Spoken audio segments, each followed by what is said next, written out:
हे महाराज, आप बचा लो, नहीं तो सरसा शहर और पूरा हवाई अड्डा डूब जाएगा।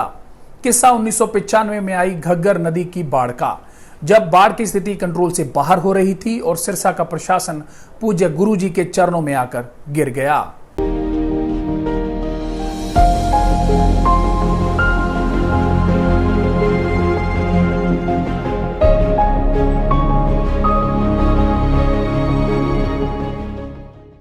नमस्कार, मैं हूं अनिल कक्कड़ और रूहानी जीवोद्धार यात्रा सच्ची व रूहानी बातें मेरे साईं की के इस एपिसोड में आपका स्वागत है।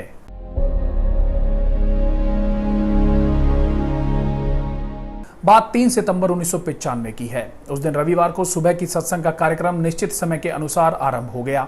दरबार में अत्यधिक संख्या में साध संगत आई हुई थी। चारों तरफ पूज्य शाह सतनाम जी महाराज के नाम की जय जयकार हो रही थी। सत्संग में शाही स्टेज सुसज्जित था। पूज्य गुरुजी अपने निश्चित समय पर शाही स्टेज पर आकर विराजमान हो गए। भाई दिलीप सिंह से सत्संग का शब्द बुलवाया। शहंशाह जी ने उस पर सत्संग की व्याख्या अत्यंत जोश से की और साध संगत को खुशियों से आनंदित कर दिया। उसके बाद एक शब्द सेवादार बहनों से भी बुलवाया गया, जिसकी टेक थी, तुझे जन्म मिला सरदार है जी, इसका लाभ उठा, इसका लाभ उठा। इस शब्द के बाद सत्संग का कार्यक्रम समाप्त कर दिया गया। जो नाम अभिलाषी जीव नाम लेना चाहते थे, उन्हें नई बिल्डिंग के पास जाने के लिए कहा गया। अक्टूबर महीने की सत्संग निश्चित कर दी गई। उसकी सूचना भी रांधी साहब ने सारी साध संगत को दे दी। सत्संग की निश्चित तारीख सुनकर साध संगत खुशी में आकर धन धन सतगुरु तेरा ही आसरा के नारे बोलने लगी। पूज्य गुरु जी ने नाम वाले जीवों को नाम के बारे में समझाकर नाम की अनमोल दात बख्शी। कुल 7,000 से ज्यादा लोगों ने नामदान प्राप्त किया। जितने भी पक्के सेवादार थे, उन सबको शनिवार शाम को तेरावास में बुलाकर प्रसाद दे दिया गया। इसलिए हजूर पिताजी ने डेरा सच्चा सौदा आश्रम बरनावा से सत्संग के उपरांत रात्रि को 2:30 बजे डेरा सच्चा सौदा सरसा आश्रम के लिए चल दिए और लगभग 8:30 बजे यहाँ पहुंच गए। यहाँ मजलिस की गई तथा समस्त साध संगत की कुशलता आदि पूछी गई। इसके बाद हजूर पिताजी अपनी प्यारी साध संगत को आशीर्वाद देकर तेरावास में चले गए। सायंकाल की मजलिस शाह मस्ताना जी धाम में थी, इसलिए पूज्य गुरु जी मस्ताना जी धाम में आ गए।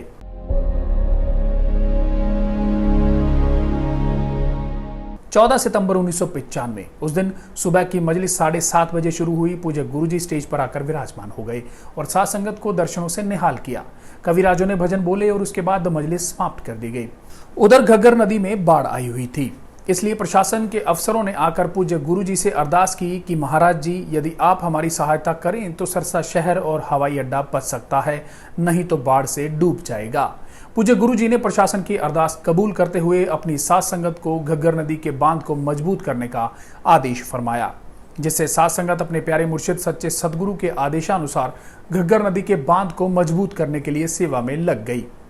हजारों सेवादार अपने ट्रैक्टर ट्रॉलियां लेकर पहुंच गए और तन मन धन से सेवा कर रहे थे। इसलिए पूज्य गुरु जी ने वहां उन्हें दर्शन देने के लिए झोपड़ा गांव के पास घग्गर नदी के बांध पर चले गए तथा सभी सेवादार जो पहले मिट्टी की सेवा जी जान से कर रहे थे, लेकिन पूज्य गुरु जी के पहुंचने के बाद उनमें सेवा के प्रति इतना जोश उमड़ पड़ा मानो एक एक आदमी सैकड़ों लोगों का काम कर रहा हो। सेवादारों का जोश इतना था कि उन्हें देखकर अफसरों से रहा नहीं गया। वे भी तसले उठाकर मिट्टी की सेवा में लग गए। उधर घग्गर नदी में पानी का बहाव इतना तेज था कि पता नहीं क्या कर देगा, परंतु पूज्य गुरु जी की दिव्य दृष्टि डलने के बाद उसका बहाव कुछ कम होने लगा।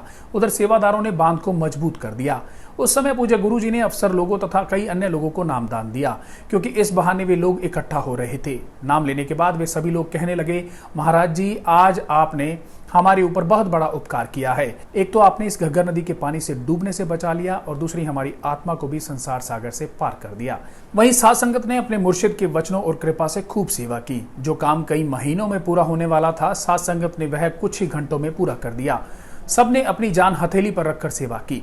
साध संगत ने अत्यंत प्रेम का प्रमाण दिया तथा कोई कमी नहीं छोड़ी। सेवा व साध संगत के जज्बे को देखकर सारा प्रशासन और सारा शहर नतमस्तक था। हर कोई पूज्य गुरु जी का धन्यवाद कर रहा था। पूज्य गुरु जी और साध संगत की इस महान सेवा की अगले कई दिनों तक अखबारों में भी खूब चर्चा होती रही।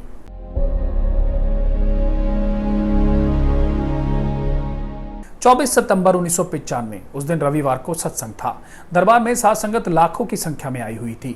सत्संग का कार्यक्रम आरंभ होने वाला था। पंडाल के चारों तरफ साध संगत अत्यंत प्रेम मगन शहंशाही पवित्र शब्दों को सुनने को उत्सुक थी। इतने में भंगीदास भाई ने धन धन सतगुरु तेरा ही आसरा का नारा बोलकर सत्संग का कार्यक्रम आरंभ कर दिया। एक दो शब्द बोलने पर हुजूर पिताजी स्टेज पर आकर विराजमान हो गए। पूज्य गुरुजी ने भाई दिलीप सिंह से सत्संग का जो शब्द बुलवाया उसकी टेक है, नाम का प्याला पीकर है दीवाना हो जाए, उतरे कभी ना नशा वो मस्ताना हो जाए। पूज्य गुरुजी ने इस शब्द की व्याख्या अत्यंत प्रभावशाली वचनों द्वारा की।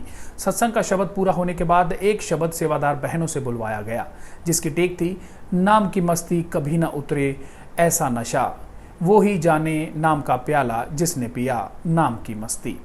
शब्द के बाद 4-5 शादियां पूज्य गुरुजी की पावन रहनुमाई में हुई। इसके बाद भंगीदास ने राजस्थान में मंजूर हुए सत्संगों की जानकारी दी।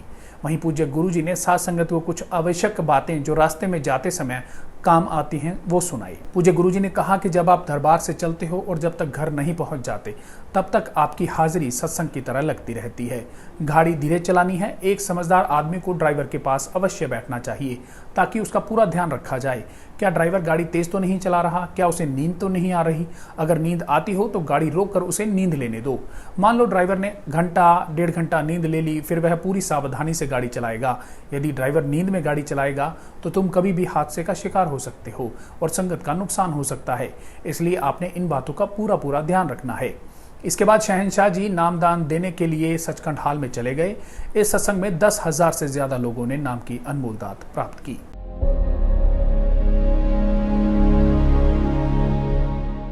28 सितंबर 1995 उस दिन वीरवार को 7:45 बजे पूज्य हजूर पिताजी डेरा सच्चा सौदा सरसा से रवाना होकर 4:30 बजे डेरा सच्चा सौदा आश्रम बरनावा में जा पधारे। मजलिस का कार्यक्रम पहले से ही आरंभ था।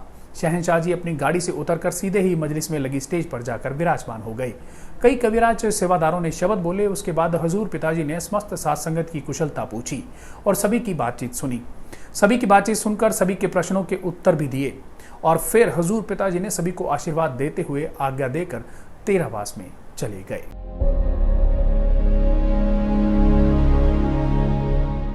जी ये थे पूज्य गुरुजी की रूहानी जीवोद्धार यात्रा के कुछ किस्से। उम्मीद है आपको जरूर पसंद आए होंगे। आप लाइक्स और शेयर लगातार करते रहेंगे तो हमारा मनोबल और बढ़ेगा। हम लगातार आप तक इस तरह के रूहानी जीवोद्धार यात्रा के किस्से लाते रहेंगे। वहीं डेरा सच्चा सौदा व साथ संगत से जुड़ी हर महत्वपूर्ण खबर देखने के लिए आप हमें फेसबुक और यूट्यूब पर फॉलो करें। धन्यवाद। देश विदेश की तमाम खबरों से जुड़े रहने के लिए सब्सक्राइब करें सच कहूं और बेल आइकन प्रेस करके पाएं हर लेटेस्ट अपडेट सबसे पहले।